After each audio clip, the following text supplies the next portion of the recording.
Ay, Congressman Go, payag ka na ba? Na ipakita natin, pirmahan natin lahat para buksan natin yung papeles natin sa kuwan. Pati na rin yung kumpanya natin, be transparent. Aking pong mga kasama sa Kongreso, sinasabi nila, dapat sana banggitin na ni Mayor Magalong kung sino-sino yon. Para kung kailangan niyang idemanda na niya. Wala pong narinig niyan, panay generalities. At pinapakita niya na siya'y righteous. Hindi po siguro tama yon. Sana po kung rini-request ni Mayor Magalong na kami pong mga kandidato ay magbigay o i-open yung ating pusalin, sana yung namang hindi nakapangalan sa mga politiko, ano po, ay papakita din nila. Thank you very much, Ma'am Helen. Sunod po natin si Sir Benji Bañez Magalong.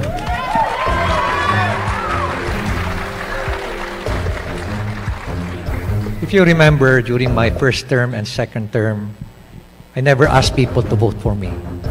I never. Alam niyo naman, pagkatapos ng speech ng isang politiko, lagi niya sinasabi, huwag niyong tatandaan, huwag niyo sanang kalimutan sa balota, number 6. I never asked that. Never. Isa lang pong hiningi ko sa inyo. Choose the right leader for this city and choose the right leader for our country. Based on two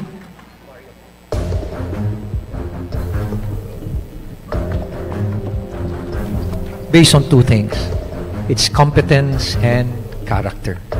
And character is probably the most difficult because you're talking about integrity, honesty, truthfulness. Why is it that I'm so passionate about this fight against corruption? Because I personally saw it. Nakita ko. I've been receiving reliable information. I have all the pieces of evidence that would show that massive corruption is happening in our country today. Ang masama pa, many of our politicians are involved. No?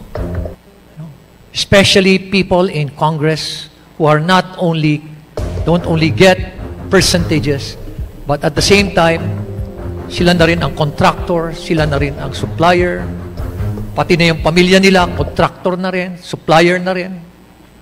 Nakakalungkot isipin na hindi lang pala millions of pesos are being stolen, but billions of pesos. Are you talking about 1 billion, 2 billion, 3 billion, 4 billion? Are you aware that some of them are even stealing probably about 15, 20 billion a year? And when you're stealing 1 billion a year, kung nagnanakaw ka ng 1 billion a year, ang ninanakaw mo is 2.7 million a day. Magkano ang kinikita ng mga vendors ngayon? 400 pesos. Mga taxi drivers, 700 pesos. Pero nakakalungkot, kukunti lang ang nagsasalita. Nakita nyo, nilabas ko lahat ito. Walang nagsasabing, mali si Magalong. Even the Department of Public Highway Secretary, di na sinasabi. Because he knows the fact na totoo. Totoo. No? But nakakalunkot, isipin na tahimik lang lahat. Kasi ang iniisip nila, tuwang-tuwa na sila na nabigyan kayo ng ayuda, nabigyan kayo ng pera, tuwang-tuwa na kayo, pero hindi nyo alam na galing pala yan sa taxes na binayaran natin. Ang nakakalungkot pa, kinuhanan na nga kayo ng taxes, ninakawan pa kayo ng bilyon ng pera, piso. No? Katulad ngayong election, yung mga ninakaw nila sa mga porsyento nila at sa mga constructions, being contractors, nakatago pa yan dahil ang ipinapamigay nila, yung mga ayuda pa, na palalabasin pa nilang utang na loob ninyo lahat yan. Please open your eyes because is this the kind of environment, ito ba ang ipapamana natin sa ating mga anak, sa ating mga apo? Because if we're not going to do anything about it, if you're going to just simply be silent, because silence should no longer be an option. Silence is not neutrality, it is tolerance and complicity. No? Kailangan natin magsalita na, we have to speak up and speak out. Alam nyo, isa sa pinakamahirap sa prinsipyo ng good governance, ito yung tinatawag na transparency. And that's the reason why I would like to personally appeal to our candidates.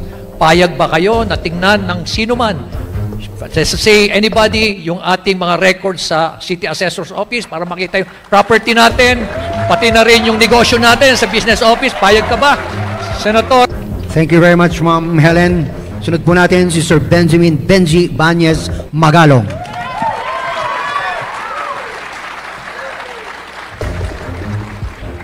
If you remember, during my first term and second term, I never asked people to vote for me. I never. Alam niyo naman, pagkatapos ng speech ng isang politiko, lagi niya sinasabi, huwag niyong tatandaan, huwag niyo sanang kalimutan sa balota, number 6. I never asked that. Never. Isa lang pong hiningi ko sa inyo. Choose the right leader for this city and choose the right leader for our country. Based on two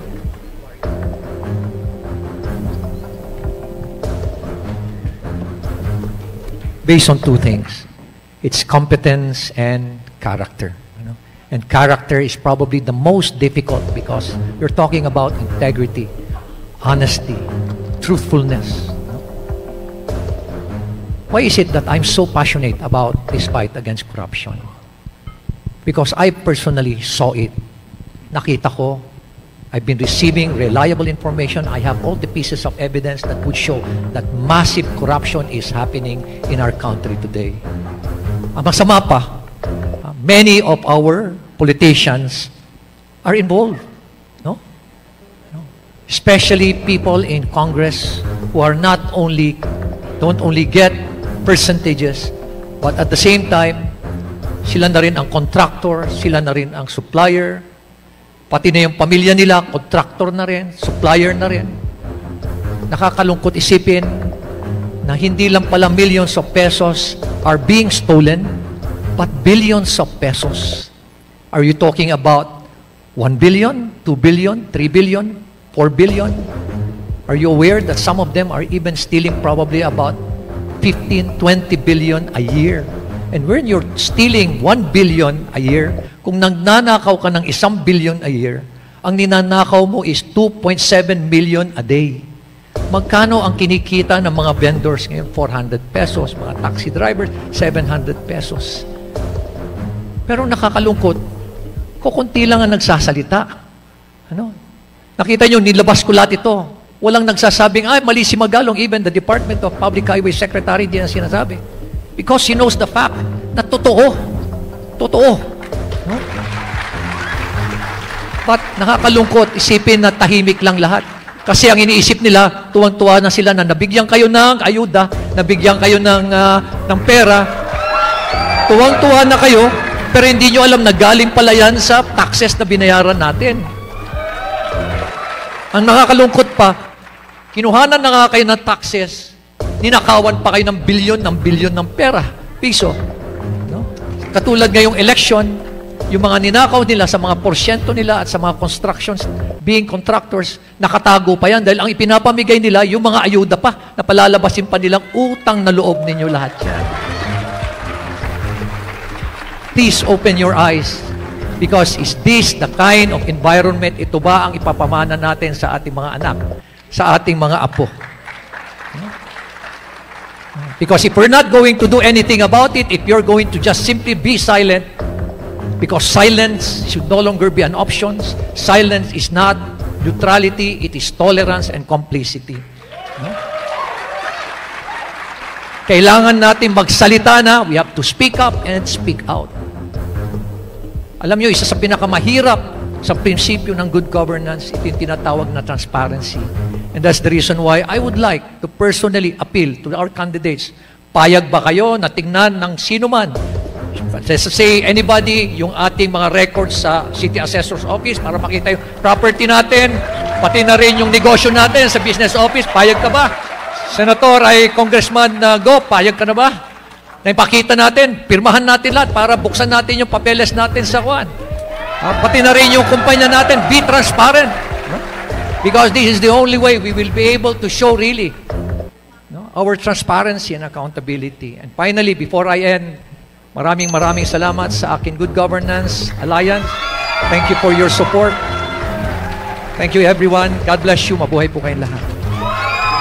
Okay, thank you very much, Sir Benji Banyes Magalong, for Mayor number 6 sa Balota, Good Governance Alliance. Pamumunong may malasakit prinsipyo at paninindigan. At ngayon naman po, pakinggan natin ang mensahe mula sa number 5 sa balota, Candidate Marquez Go, para sa makataong Baguio. Thank you very much. Alam ko po, nasa puso po ni Mayor Magalong na si Congressman Mark Go ay hindi po korap. Alam niya po yan. Alam niya po yan. Kaya hindi po siya makapagsabi ng diretso, dini-generalize niya. Pero alam niya po at alam ng taong bayan dito sa Baguio City na si Congressman Mark Go po ay hindi korap. Hindi po siya kontraktor at hindi po siya kumukolekta sa mga kontraktor at hindi po siya umihingi. Sana po kung rini-request ni Mayor Magalong na kami pong mga kandidato ay magbigay o i-open yung ating busalin, sana yung namang hindi nakapangalan sa mga politiko, ay papakita din nila. Dapat po siguro ganun ang mangyayari. Opo, kailangan po yan. Alam po ninyo, tayo po ngayon ay nandito para piliin natin ang tunay na leader para sa Baguio City. Gusto po natin hindi yung pong maraming sinasabi, maraming paninira na ginagawa. Ang kailangan po natin, yung taong mapagmahal sa bayan at hindi lamang po mapagmahal, kundi ipinapakita po niya sa kanyang ginagawa. Ayaw po natin na isang leader na hindi kailangan o hindi siya nagbibigay ng tunay na ulat sa ating bayan. Ang gusto po natin, tayo pong nandito ay piliin natin at sinisigurado ko po sa inyo ng tunay na mga leader ay nandun po sa team Makabagyo tayo. Gusto po natin na kung pipiliin natin ang team leader Makabagyo, sisiguraduhin ko po sa inyo na malinis po ang hangarin at lahat po ng aming ginawa ay para sa bayan. Wala pong corruption yan. Wala po akong narinig sa good governance kundi panay corruption. Pero wala naman po silang maipakitang ebidensya laban po sa mga politiko. Kailangan po natin yan. Alam po ninyo, ako po'y nagdadalamhati kasi every time nabanggitin po ng ating kagalang-galang na mayor yung corruption, aking pong mga kasama sa Kongreso sinasabi nila, dapat sana banggitin na ni Mayor Magalong kung sino-sino yon. Para kung kailangan niyang idemanda na niya, wala pong narinig ganyan, panay generalities. At pinapakita niya na siya ay righteous. Hindi po siguro tama yon. Ang kailangan po natin, tapat sa ating sarili, tapat sa bayan, at hindi po natin kailangan na magbibitaw tayo ng mga salita na wala namang ebidensya. Kailangan po natin ang tunay na leader, tunay na pag siya'y nagsabi, he walks the talk. Yun po yun. He walks the talk. Yun po yun. Kailangan po natin yan. At asahan po ninyo, ito pong team Makabagyo tayo. Pag inyo pong binigyan ng pagkakataon na magsilbi sa inyo, ipapakita po namin ang isang tunay, malinis, marangal at makataong pamumuno dito po sa ating lungsod ng Baguio. Gusto ko pong hingin ang inyong tulong. Pag tinulungan niyo po ang team Makabagyo tayo, para na rin po ninyong tinulungan ang bayang Baguio City, ang mga mamamayan ng Baguio.